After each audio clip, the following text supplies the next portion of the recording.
شہد کی مکھی کو رب ذوالجلال نے کیا حکم فرمایا؟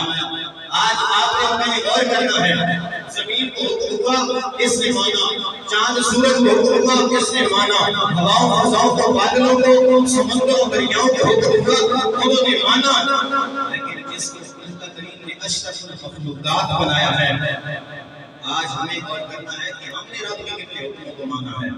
اللہ فرماتا ہے ہم نے کچھ حکم مکھی کو بھی دیے تھے۔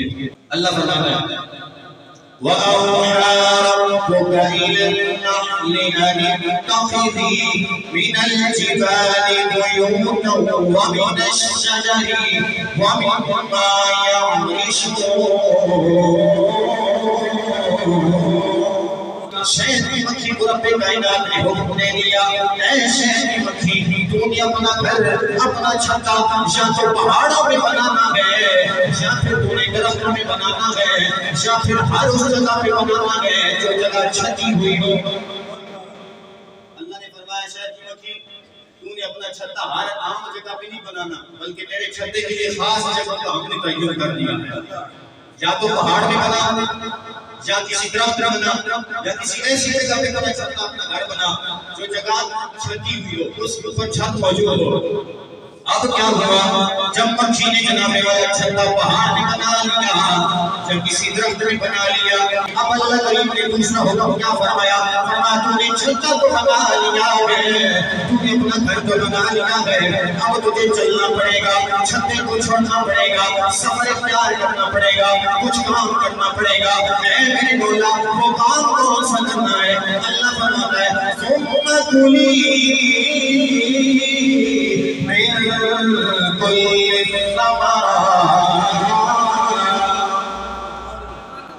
اللہ فرماتا ہے اب تجھے حرکت کرنی ہے، اڑ کے جانا ہے، سفر اختیار کرنا ہے، کبھی کھجور پہ جا کے بیٹھ جا، کبھی انگور پہ جا کے بیٹھ جا، کبھی تربوز پہ جا کے بیٹھ جا، کبھی پھلوں پہ جا کے بیٹھ، کبھی جناب والا پھولوں پہ جا کے بیٹھ، اس کا راستہ اس کے لے گیا اور راستہ کون سا اختیار کرنا ہے؟ فرمایا فَاسْلُكِي سُبُلَ رَبِّكِ ذُلُلًا، فرمایا اپنے رب کے راستے میں سے گرمی سے چلتے ہوئے آنا گئے، جن راستہ کا میرے رب نے تجھے حکم عطا فرمایا۔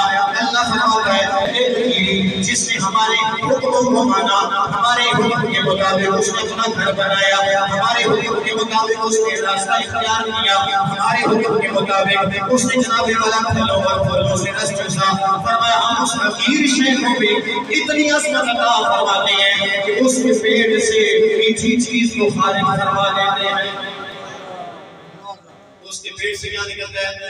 میٹھی چیز نکلتی ہے، یخرج من بطونها شراب مختلف الالوان، فرمایا وہ اتنی قیمتی اتنی میٹھی شے نکلتی ہے کہ تم اس کو چاٹتے ہو اور لذت محسوس کرتے ہو، لذت محسوس کرتے ہو، اور اس کے اندر ہم نے انسانوں کے لیے شفا بھی رکھی ہے۔ اللہ کریم یہاں پر بھی اپنے بندوں کو دعوت دے رہا ہے، اے میرے بندوں غور کرو، یہ کیڑی بھی تمہیں کوئی سبق دے رہی ہے کہ اگر میں اللہ کے راستے پہ چلو، اللہ کے حکموں کو مانو، جب اللہ مجھے یہ شان عطا فرماتا ہے تو اے انسان مجھے تو رب نے اپنی قدرتوں کا شاہکار بنایا ہے، اگر تو رب کے حکموں کو مانے گا تو رب تجھے کتنی شان عطا فرمائے گا۔ میرے بھائی وہ کیڑی ہے، حقیر شے ہے، اس کا شمار اشرف المخلوقات میں نہیں ہوتا۔ تجھے مجھے رب نے اشرف المخلوقات بنایا ہے، جب کیڑی ہوگی رب کے حکموں کو مانے تو مقام پا رہی ہے۔ اے انسان تو رب کی قدرتوں کا شاہکار ہے، تو جب رب کے حکموں کو مانے گا رب تجھے کتنا نوازے گا، رب تجھے کتنی شان عطا فرمائے گا۔ آج ہم سارے لوگ دھکے کھا رہے ہیں، ٹھوکریں کھا رہے ہیں، ہر کسی کے سامنے ہاتھ پھیلا رہے ہیں، سر جھکا رہے ہیں، جھولیاں پھیلا رہے ہیں، سلامیاں پیش کر رہے ہیں، ہر کسی کے محتاج بنے ہوئے ہیں۔ وجہ کیا ہے؟ ہم نے رب کے حکموں سے منہ موڑا ہے۔ ایک کیڑی ہے نا، اس نے رب کے حکموں کو اختیار کیا تو ساری سوسائٹی کو اللہ نے اس کا محتاج بنا دیا۔ میرے بھائی اگر ایک کیڑی اللہ سے وفا کرے، رب کے حکموں کو مانے تو اللہ کریم تجھے اور مجھے اس کا محتاج بنا دیتا ہے۔ اگر تم اور میں رب کے حکموں کو ماننے لگ جائیں گے تو پھر ہمیں کتا لباس کی ضرورت نہیں، پھر ہمیں جناب والا حسب نسب دیکھنے کی ضرورت نہیں، پھر ہمیں جناب والا ظاہری چمک مکمک دیکھنے کی ضرورت نہیں، حسن و جمال دیکھنے کی ضرورت نہیں، جائیدادیں اور مال دیکھنے کی ضرورت نہیں ہے۔ پھر جب ہم رب کے حکموں کو مانیں گے اللہ ہمیں ایسی ایسی شانیں عطا فرمائے گا، وقت آئے گا چوبن بھی آ جائے گا، نکھار بھی آ جائے گا، ہر کوئی ہمارا محتاج بھی نظر آئے گا۔ اس واسطے رب کے حکموں کو مانو، اللہ کے حکموں کو مانو۔